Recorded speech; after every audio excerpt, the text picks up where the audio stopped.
Assalamualaikum warahmatullahi wabarakatuh. Perkenalkan, nama saya Nafila Citra Lestari. Saya dari Prodi BGMI kelas 2E. NIM saya 121110129. Di sini saya akan membuat tugas video dari mata kuliah Sejarah dan Ilmu Pendidikan Islam yang berjudul Peserta Didik dalam Pendidikan Islam. Selanjutnya saya akan menjelaskan tentang peserta didik dalam pendidikan Islam. Ini saya akan menjelaskan yang pertama tentang pengertian peserta didik. Dalam paradigma pendidikan Islam, peserta didik merupakan orang yang belum dewasa dan memiliki sejumlah potensi kemampuan dasar yang masih perlu dikembangkan. Peserta didik merupakan makhluk Allah yang memiliki fitrah jasmani maupun rohani yang belum mencapai taraf kematangan baik bentuk, ukuran, maupun perimbangan pada bagian-bagian lainnya. Dari segi rohaninya, ia memiliki bakat, memiliki kehendak, perasaan, dan pikiran yang dinamis dan perlu dikembangkan. Sedangkan pengertian anak didik yaitu sasaran pendidikan, pihak yang dididik, diarahkan, dipimpin, dan diberi anjuran-anjuran norma-norma dan bermacam-macam ilmu pengetahuan, yang keterampilan atau dikatakan juga pihak yang dihumanisasikan. Pengertian peserta didik dari sudut pandang pendidikan Islam, yaitu munta'alim. Munta'alim adalah orang yang sedang diajar atau orang yang sedang belajar. Munta'alim erat kaitannya dengan mu'alim karena mu'alim adalah orang yang mengajar, sedangkan munta'alim adalah orang yang diajar. Yang B ada mutarabbi. Mutarabbi adalah orang yang dididik, orang yang diasuh, dan orang yang dipelihara. Definisi mutarabbi adalah lawan dari definisi murabbi yaitu pendidik, pengasuh. Sedangkan mutarabbi adalah orang yang dididik dan diasuh.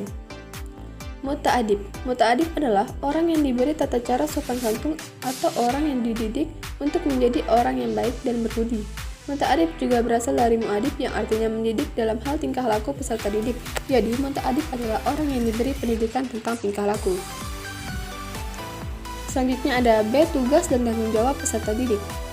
Athiya al-Abrashi mengemukakan bahwa kewajiban-kewajiban yang harus senantiasa dilakukan peserta didik adalah: sebelum memulai aktivitas pembelajaran, peserta didik harus terlebih dahulu membersihkan hatinya dari sifat yang buruk, karena belajar mengajar itu merupakan ibadah, dan ibadah harus dilakukan dengan hati yang bersih.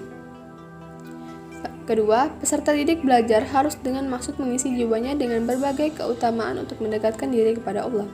Ketiga, bersedia mencari ilmu ke berbagai tempat yang jauh sekalipun, meskipun harus meninggalkan keluarga dan tanah air. Yang keempat, tidak terlalu sering menukar guru dan hendaklah berpikir panjang sebelum menukar guru. Kelima, hendaklah menghormati guru, memuliakan dan mengagungkannya karena Allah serta berupaya menyenangkan hatinya dengan cara yang baik. Yang keenam, jangan merepotkan guru, jangan berjalan di hadapannya, jangan duduk di tempat duduknya, dan jangan mulai bicara sebelum diizinkan guru. Yang ketujuh, jangan membukakan rahasia kepada guru atau meminta guru membukakan rahasia, dan jangan pula menipunya. Yang ke-8, bersungguh-sungguh dan tekun dalam belajar. Yang ke-9, saling bersaudara dan mencintai antar sesama peserta didik. Yang ke-10, peserta didik harus terlebih dahulu memberi salam kepada guru dan mengurangi percakapan di hadapan gurunya. Yang ke-11, peserta didik hendaknya senantiasa mengulangi pelajaran, baik di waktu senja dan menjelang subuh atau di antara waktu isya dan makan sahur. Yang terakhir, yang ke-12, yaitu bertekad untuk belajar seumur hidup. Selanjutnya ada C. Etika peserta didik dalam Islam. Etika peserta didik adalah suatu yang harus dipenuhi dalam proses pendidikan. Dalam etika peserta didik memiliki kewajiban yang harus dilaksanakan oleh peserta didik. Dalam buku yang ditulis oleh Rama Yulis, menurut Al-Ghazali adalah kewajiban peserta didik yaitu belajar dengan niat ibadah dengan rangka takarub kepada Allah SWT, sehingga dalam kehidupan sehari-hari anak didik dituntut untuk mensucikan jiwanya dari akhlak yang rendah dan watak yang tercela. Yang kedua, mengurangi kecenderungan pada duniawi daripada masalah ukrawi. Yang ketiga, bersikap tawadu dengan cara meninggalkan kepentingan pribadi untuk kepentingan pendidikannya. Yang keempat, menjaga pikiran dan pertentangan yang timbul dari berbagai aliran. Yang kelima, dengan cara bertahan dengan cara memulai pelajaran yang mudah menuju pelajaran yang sukar. Keenam, belajar ilmu sampai tuntas sampai pada kemudian hari beralih pada ilmu yang lainnya, sehingga anak didik memiliki spesifikasi ilmu pengetahuan secara mendalam. Yang ketujuh, mengenai nilai-nilai ilmiah atas ilmu pengetahuan yang dipelajari. Selanjutnya ada paradigma peserta didik dalam pendidikan Islam. Dalam proses belajar mengajar, seorang pendidik harus sedapat mungkin memahami hakikat peserta didiknya sebagai subjek dan objek pendidikan. Kesalahan dalam memahami hakikat peserta didik menjadikan kegagalan dalam proses pendidikan. Beberapa hal yang perlu dipahami mengenai karakteristik peserta didik yaitu: yang pertama, ada peserta didik bukan miniatur orang dewasa. Ia mempunyai dunia sendiri, sehingga metode belajar mengajar tidak boleh disamakan dengan orang dewasa. Kedua, peserta didik memiliki kebutuhan dan menuntut untuk pemenuhan kebutuhan itu semaksimal mungkin. Yang ketiga, peserta didik memiliki perbedaan antara individu dengan individu yang lain, baik perbedaan yang disebabkan dari faktor endogen atau fitrah maupun eksogen lingkungan, yang meliputi segi jasmani, inteligensi, sosial, bakat, minat, dan lingkungan yang mempengaruhinya. Keempat, peserta didik dipandang sebagai kesatuan sistem manusia. Sesuai dengan hakikat manusia, peserta didik sebagai makhluk monopluralis. Maka, pribadi peserta didik, walaupun terdiri dari banyak segi, merupakan satu kesatuan jiwa raga atau cipta rasa dan karsa. Kelima, peserta didik merupakan subjek dan objek sekaligus dalam pendidikan yang dimungkinkan dapat aktif, kreatif, serta produktif. Setiap peserta didik memiliki aktivitas sendiri atau swadaya dan kreativitas sendiri daya cipta, sehingga dalam pendidikan tidak memandang anak sebagai objek pasif yang biasanya hanya menerima atau mendengarkan saja. Keenam, peserta didik mengikuti periode-periode perkembangan tertentu dan mempunyai pola perkembangan serta tempo dan iramanya. Implikasi dalam pendidikan adalah bagaimana proses pendidikan itu dapat disesuaikan dengan pola dan tempo, serta irama perkembangan peserta didik. Kadar kemampuan peserta didik sangat ditentukan oleh usia atau periode perkembangannya, karena usia itu bisa menentukan tingkat pengetahuan, intelektual, emosi, bakat, minat peserta didik baik dilihat dari dimensi biologis, psikologis, maupun didaktis. Yang ada aspek-aspek peserta didik.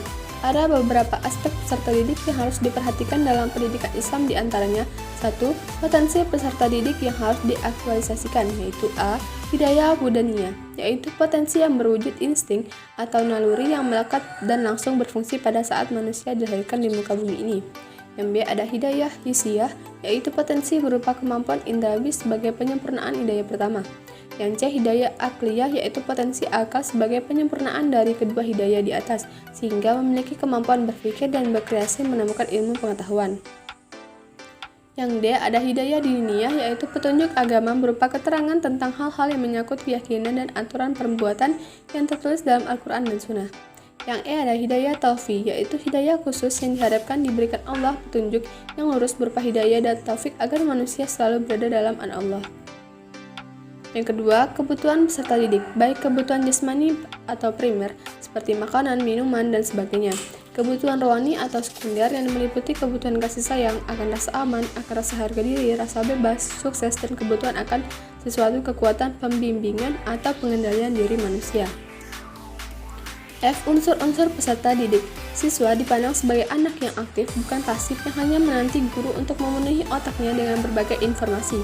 Siswa adalah anak yang dinamis dengan secara alami ingin belajar, dan akan belajar apabila mereka tidak merasa putus asa dalam pelajarannya yang diterima dari orang yang berwenang atau dewasa yang melaksanakan kehendak dan tujuannya kepada mereka. Dalam hal ini, Dawei menyebutkan bahwa anak itu sudah memiliki potensi aktif. Membicarakan pendidikan berarti membicarakan aktivitasnya dan pemberian pembimbingan padanya seimbang dengan kewajiban pendidik untuk menyampaikan ajaran agama Islam. Peserta didik harus menuntut ilmu, membaca dengan nama Allah Subhanahu wa Ta'ala. Orang yang beriman dan berilmu pengetahuan akan ditinggikan derajatnya oleh Allah Subhanahu wa Ta'ala. Sedangkan orang yang tidak memanfaatkan karunia dari Allah Subhanahu wa Ta'ala berupa panca indera dan kalbu atau otak yang berpikir, ibarat binatang ternak, bahkan lebih sesaat lagi. Peserta didik dalam pandangan Islam diarahkan pada sifat aktif bukan pasif. Islam menganjurkan peserta didik untuk belajar agama, ilmu jiwa, dan ilmu alam, dan tentang manusia serta alam. Semua itu sebagai bukti bahwa peserta didik dalam konsep Islami haruslah aktif dan dinamis dalam berpikir, belajar, menerangkan, meneliti, mencoba, menemukan, mengamalkan, dan menyebarluaskan aktivitasnya. Dan sebagai sarana formal dari 3 komponen atau unsur dalam sistem pendidikan Islam tersebut dalam melibatkan unsur sekolah. Dalam paradigma pendidikan Islam, peserta didik merupakan orang yang belum dewasa dan memiliki sejumlah potensi atau kemampuan dasar yang masih perlu dikembangkan. Di sini, peserta didik merupakan makhluk Allah yang memiliki fitrah jasmani maupun rohani yang belum mencapai taraf kematangan baik bentuk, ukuran maupun perimbangan pada bagian-bagian lainnya. Dari segi rohania, ia memiliki bakat, memiliki kehendak, perasaan, dan pikiran yang dinamis dan perlu dikembangkan. Dalam proses belajar mengajar, seorang pendidik harus dapat memahami hakikat peserta didiknya sebagai subjek dan objek pendidikan. Sekian video dari saya, mohon maaf apabila terjadi banyak kesalahan dalam pembuatan video tersebut. Sekian, terima kasih. Wassalamualaikum warahmatullahi wabarakatuh.